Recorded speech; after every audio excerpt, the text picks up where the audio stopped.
Isafjordur is a tender port, so you'll need to get a tender into the shore. Once you're inshore, you can walk to town. It's a relatively simple 5-minute walk. You'll want to get off your tender and turn right, and you can follow that little road right into the city center. There are grocery stores. There is a restroom that is open to the public in the gas station that you'll pass by. There's a little harbor that you can walk through that's very picturesque. There's a beach to your right that you could go swimming in if you wanted to. Isafjordur has a population of about 2,600 people. So you figure when a cruise ship comes into town and it's fully loaded, there are more tourists than there are residents. They have the town segregated into 3 sections. There is the downtown, which is the main street. There is a residential area, which is below the avalanche fencing.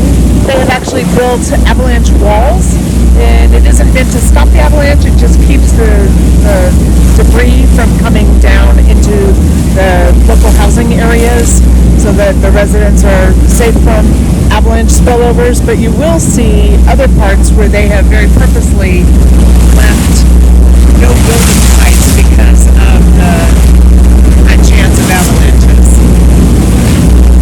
So that is the main street of Isafjordur, right in there. The town is really small, and so you're going to use this as a jumping off point to see the rest of the Westfjords or to just enjoy a really quiet day. You can go visit the Botanic Garden. It is up the street through town and back behind the library.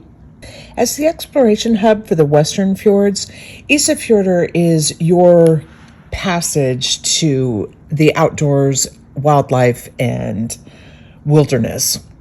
There's kayaking in the fjord. Bollingvarik is a small restored fishing village. Vigur Island is a 30-minute boat ride offshore. It is a birding island that has been owned by the same family for 6 generations. They are farmers and raise eiderdown ducks, but are also serving as a sanctuary for other birds, and it's a great place to see birds in their natural habitat. Dynjandi is the largest waterfall in the Western Fjords and is within driving distance of the port. Hysteri is a 70-minute boat ride away and is an abandoned fishing village that lies on the Hornstrandir Peninsula. It is a haven for the summer trekkers who come to hike the very far western fjords of Iceland.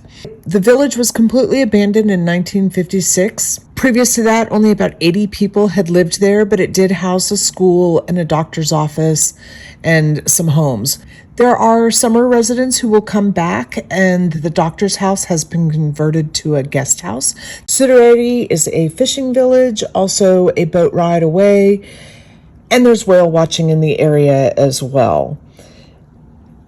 The Dryafjord is considered one of the most beautiful fjords in the Westfjords area, and Pingeyri is a small village within the fjord. One of the attractions is a Viking village that incorporates Viking artifacts, both restored and in their original form. In the original form, you'll see some of the Viking mounds, and some of the restored areas include some walls and what would be Viking era buildings. There's an excursion you can go on where locals have created a museum of sorts, but it's interactive. They have lots of clothing that you can actually try on. They have recreated as well as some collected artifacts. So I can do it by myself like that. Sure, you can, so that you can do it without even thinking. Even without even thinking. But it's good to do it 2 and 2. Here. So I have to. So that part is done by hand. Yeah. You don't have a tool for that. Yes, by hand. And you have to be careful if you are opening a right. And then they provide a really nice experience with cooking traditional Viking bread. You put some jalapenos on.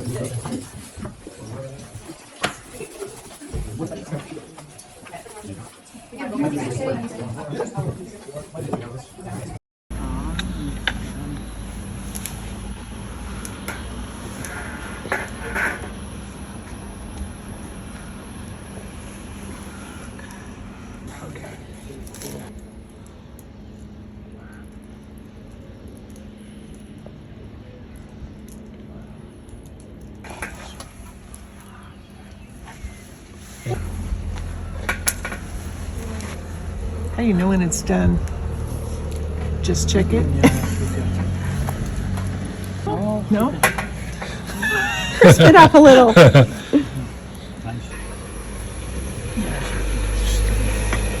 The drinking of original, locally brewed beer. The Westfjords doesn't have quite as much of the geothermal power as you see in other parts of Iceland, so you don't have hot springs. There is a color of green that Iceland needs to claim as its own. It's like Iceland springtime green, and it is so bright, it's almost fluorescent. Whatever you do in Isafjordur, make sure you get outside, take in the views, and see something natural. Make sure to check out our other videos on Iceland, including Reykjavik, Pingeyri, Djúpivogur, and Grundarfjörður.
I totally agree.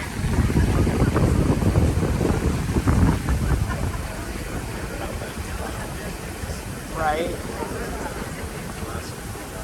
Right.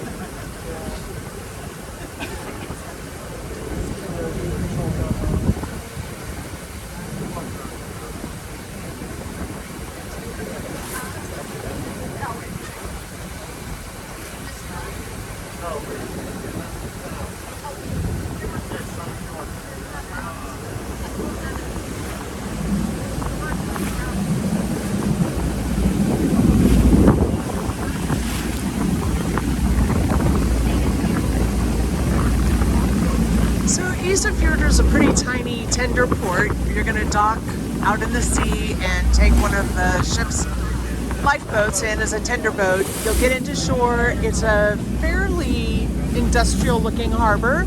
Has one main street for the town with a bank, a supermarket, a brewery really close to the harbor, and a hotel, and I think I saw 2 restaurants and a gas station. But you're here for the nature and the wildlife. Look for seals. You'll see lots and lots of bird life, eider ducks, terns, and other waterfowl.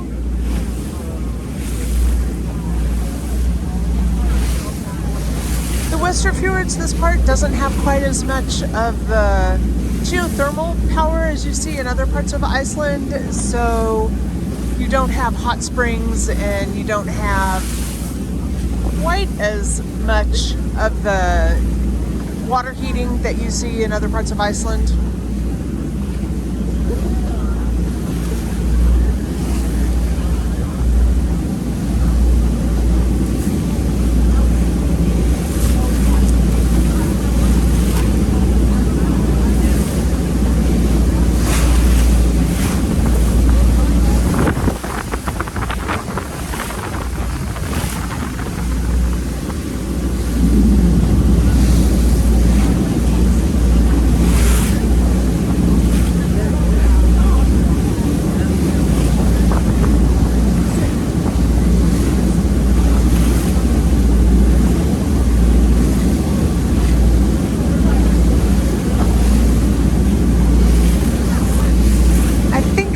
is a color of green that Iceland needs to claim as its own. It's like Iceland springtime green, and it is so bright, it's almost fluorescent.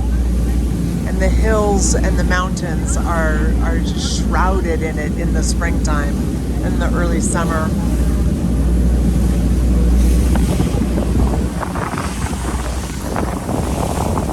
So interestingly, one of the problems that this part of Iceland struggles with is avalanches.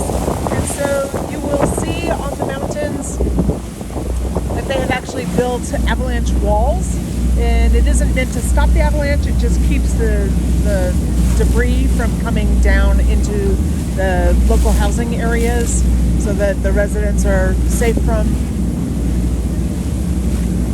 avalanche spillovers. But you will see other parts where they have very purposely left no building sites because of the high chance of avalanches.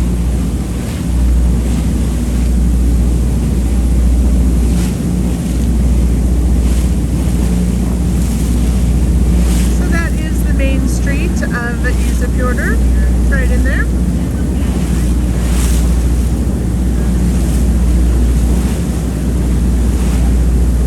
They have the town segregated into 3 sections. There is the downtown, which is the main street. There is a residential area, which is below the avalanche fencing. And then there's the harbor area.